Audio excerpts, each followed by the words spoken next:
Mr. Speaker, will you please call the House to order?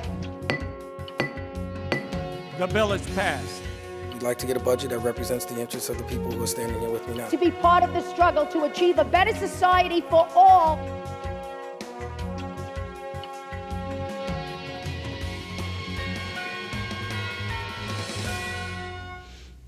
Hello and welcome to Assembly Update. Today we are joined by Assemblyman Dinowitz from the 81st Assembly District, here to discuss some of the positive events and happenings that are happening in his district. Assemblyman, thank you for joining us. Oh, good to be here.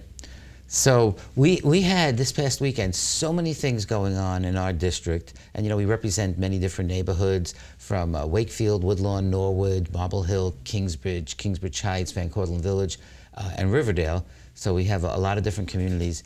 And I was bouncing around the district over the weekend because a lot of stuff happening. It's the springtime. For example, one of the things we did on this past weekend was we went to the Williamsbridge Oval in Norwood.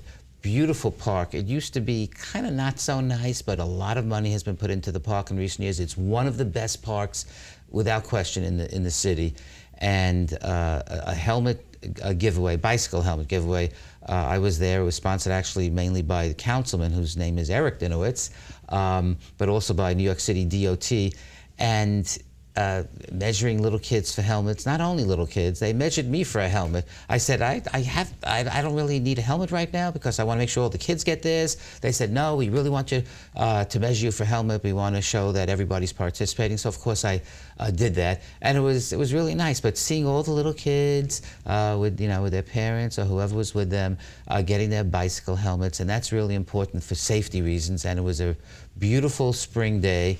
And that park is used by, I can't even tell you, there are so many different things there. There's a soccer field, there's basketball, there's tennis, skateboards, playgrounds for little ones, sprinklers, you name it, they have it, not to mention a rec center.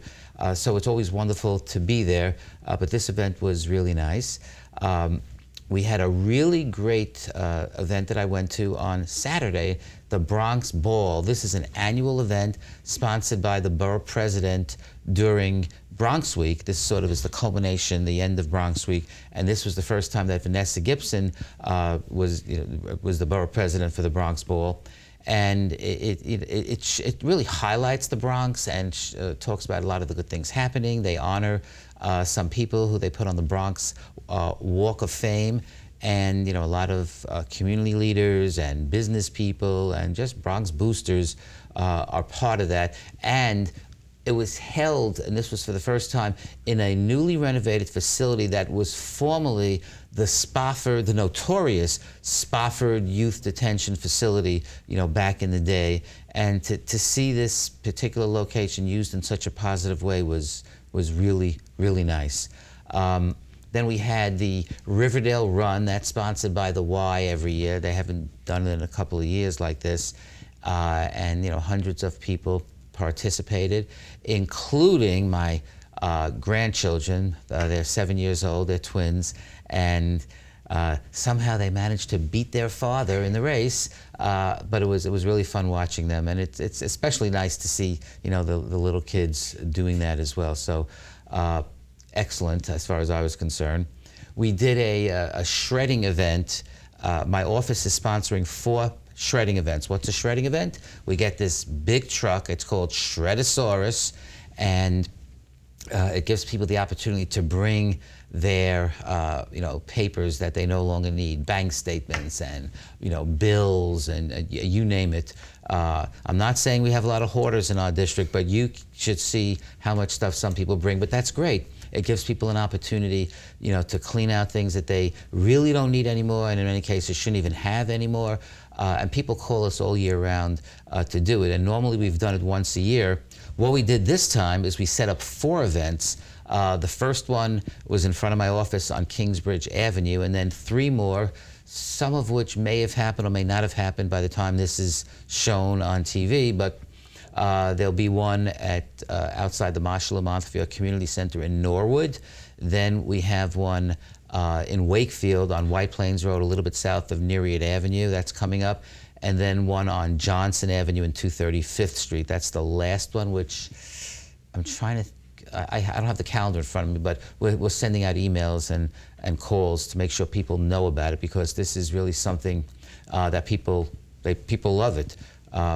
So if you got lots of stuff to get rid of, paper, not metal, not plastic, paper, this giant truck, they dump it in the machine, and you can actually see the paper being shredded through a monitor. It's amazing. It's amazing. Then, and a lot of people, of course, came by. We had the Bronx parade as well this past weekend, and I stopped by for a little while, and you have all these different groups, schools and youth programs, I mean, you name it, so many different groups participating, some of which, playing drums, some of whom are dancing. It's very nice, and of course those of us who have a lot of Bronx pride really love those type of events.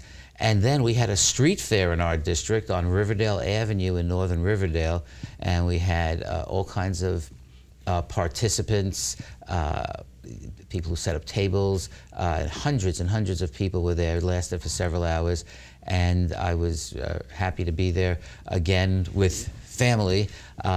And it's always fun watching the little ones having fun at these events. So I would say that all these different events collectively, you meet a lot of people, you talk to people, people come up and talk about issues they have, sometimes specific problems. So we really get a lot of work done, assembly work done, but at the same time we can have fun as well. So that was a good weekend, and I'm sure I've left out one or two things, because I know I was going nonstop the entire time, and I love doing that.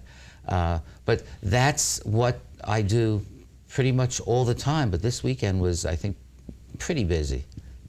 Well, it sounds like there's a lot of really awesome events happening in the 81st District at this point. We've also had some organizing and some events happening in Albany recently. I know we had some protests over good cause eviction. Can you talk a bit more about those? Sure. So we've done a lot of tenant legislation these past few years. In 2019, I was one of the co-sponsors of the what I would consider landmark housing and tenant reform that really fixed a lot of the problems in our rent laws. And it was a package, originally was a package of, I think, 9 bills, 8 of which were incorporated into the final mega bill that we did, plus other stuff, including some bills that I had carried. And it really was very beneficial for tenants in terms of limiting major capital improvements and just a whole array of things that really needed to be done, and we finally got done, and that was 2019. One thing which was not part of that package was a bill known as good cause eviction, and essentially it's really two. I'll just say generally what it is: 2 things. One of which is that the landlord has to have a real reason for evicting you, and second, for tenants who are not otherwise rent regulated, the rent increases can only be limited to essentially 1.5 times the inflation rate, which is still could be substantial depending upon the inflation rate. So that's not something which didn't get done in 2019. Meanwhile, the pandemic came, and some of my legislation was actually key in protecting tenants, because the eviction moratorium, which we passed 3 times, and which lasted over a year, plus the Tenant Safe Harbor Act, those 2 laws of mine, and of course my Senate colleagues, Senator Kavanaugh and Senator Hoylman, kept thousands of people from being thrown out on the streets and during the pandemic. And that was something which we had to do, which we did. And so now we're shifting our focus again to this issue of good cause eviction, because, and it was just on the radio this morning that a huge percentage of people in New York are way out of their ability to pay their rent right now, because rents have gone up so rapidly for many people. If you live in a rent-regulated apartment where there's rent stabilization, not so much. But many apartments, in fact, I don't know if it's most, but a huge number are what's free market, and sky's the limit, basically. So we're trying to address that issue. Yesterday, hundreds of people came from all over the state to advocate for that bill, which I'm a co-sponsor of it. In the Assembly, it's Assemblymember Hunter. That's the lead sponsor. And we got to do something, and people are actually desperate. I don't know what people are going to do as far as paying the rent. You know, landlords will say that all these bills are not fair to them. Landlords, I believe landlords are making money, and I don't begrudge anybody in the private sector, a business person, for making money. But sometimes there's got to be a limit if it's going to detrimentally affect people throughout the city and the state, including people in my district. And I'll always fight and stand up for people in my district. They can't pay the rent. What are people supposed to do? I think there's a way for people to be able to live in a way where they can afford the rent, but at the same time for the landlords to make money. They're not mutually exclusive. So this legislation, which hopefully will pass, we'll know in a few weeks, it has a ways to go, will be very helpful to people. Absolutely. It seems like housing is becoming more and more important, especially with the continuing pandemic and inflation the way that it is. So it seems like a very valuable bill package to ensure it gets passed this year. Yes. And, we're coming to the end of the legislative session. There are a number of items on the table. The ones you read about most in the newspapers are the three items. One, the 421A program, which is the tax subsidy or handout, depending upon your opinion, to developers to create affordable housing.